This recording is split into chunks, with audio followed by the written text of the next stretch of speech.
Hello and welcome to another episode of the F1 Breakdown podcast. My name is Jack George Maynard, the news and blog writer at F1 Breakdown. And now, yes, it is official that Kimi Raikkonen will be a Ferrari driver next season alongside Fernando Alonso. News broke out on Wednesday.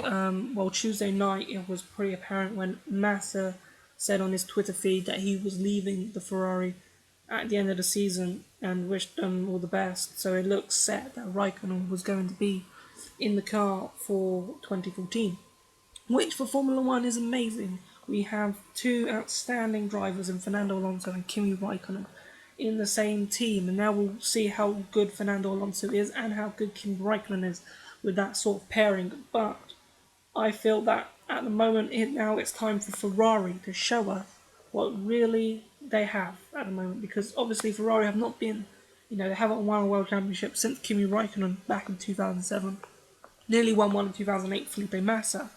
But since then they have come close, but the car has not really been there. Fernando Alonso's outdriven that car, but the car in general has not been there at the front of the grid like it should be, like how the Red Bulls are at the moment. So Ferrari need to deliver a car for next season that Raikkonen and Alonso can push each other with and make the sport even more entertaining, because that for next season that's the entertainment is there for next season. Raikkonen and Alonso, Raikkonen v Alonso in that Ferrari team is there, but Ferrari now need to give those two a car so they can fight for race victories with and come across and fight alongside Daniel Ricciardo and Sebastian Vettel in the Red Bull, and so they can win races, because otherwise there is no point of this move even happening for Raikkonen and Alonso and Formula One if the car is not good enough next year. So that's what we have to hope. Yes, it's a dream lineup, but there's still things out of Raikkonen and Alonso's hands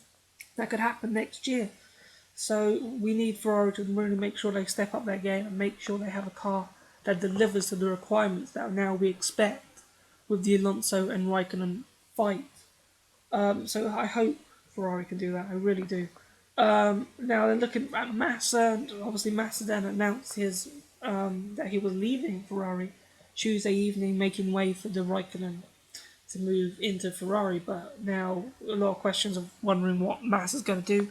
I've heard that he's on the short list alongside Nico Hulkenberg for the Lotus drive at the moment. Now Kimi Raikkonen's left, there's a vacant seat there. Honestly, though, I would prefer to see Nico Hulkenberg in the Lotus, because it would be a good step for Nico Hulkenberg. He'll be able to challenge, hopefully, for podiums, hopefully, and large amount of points like he scored with Sauber at Monza. And plus, he's young, whereas Felipe Massa has been in the sport since 2002. This is his 11th year in the sport, so he's been in and around it for a while now. So it's good to see a young, Nico Hulkenberg talent shine through and make it to a top team, whereas Felipe Massa's really and truly now been there and done that.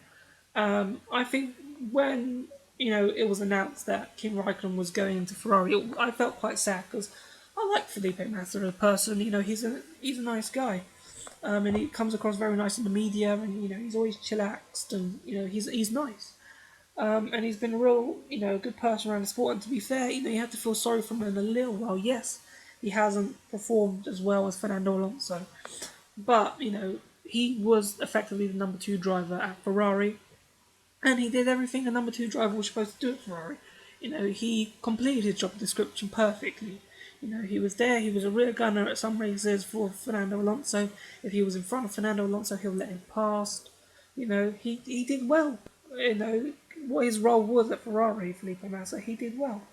But I feel now his time at Formula One is kind of up. I think, the only decent seat left is Lotus, and I feel that Lotus should really give that seat to Nico Hulkenberg. I really hope that Nico Hulkenberg can get it, because that is a good move for him, and hopefully we can see him prosper and then actually, prove that he is a talent for the future, and then maybe Ferrari might look at him, because, Fernando Alonso and Kimi Raikkonen won't be around forever. Nico Hulkenberg has a longer expiry date, I reckon, in Formula One than Raikkonen and Alonso, both in their 30s. Raikkonen 33 now, Alonso 31, I believe. But yeah, so Hulkenberg, a young German talent, he's got many years, at least another 10 years in Formula One ahead of him.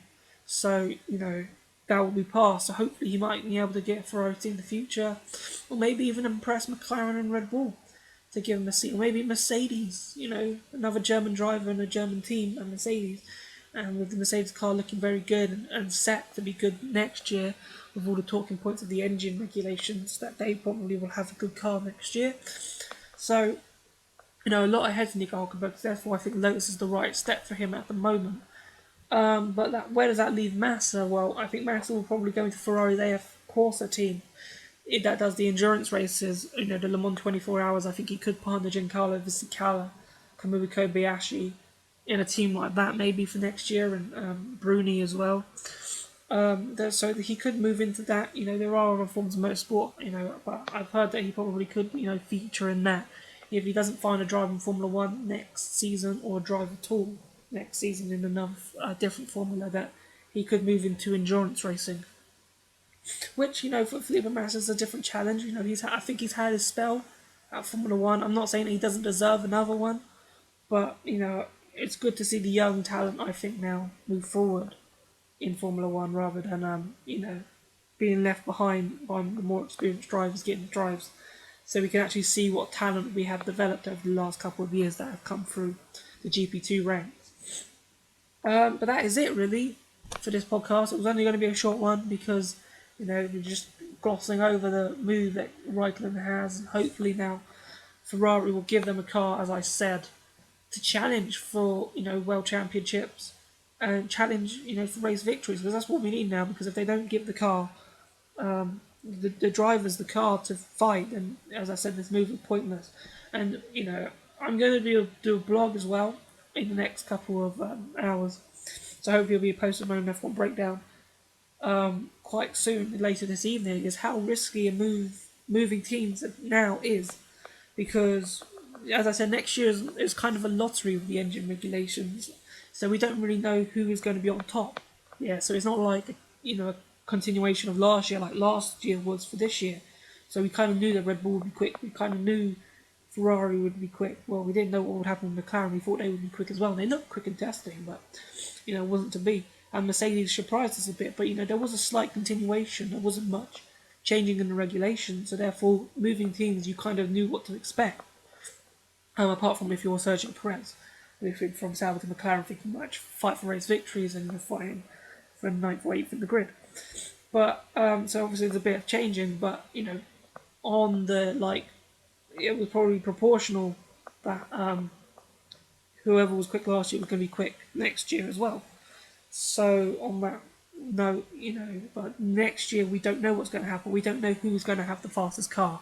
That's what I'm trying to get across. We don't know who's going to have the fastest car. Could be Mercedes, could be Red Bull, could be Ferrari, could be Lotus. They're all there and could easily do it. And we could see teams that have the best engine. So say if Mercedes have the best engine, we could see Force India up there. We could see McLaren back up there. But if Renault had the best engine, then we could see Red Bull, not Toro Rosso.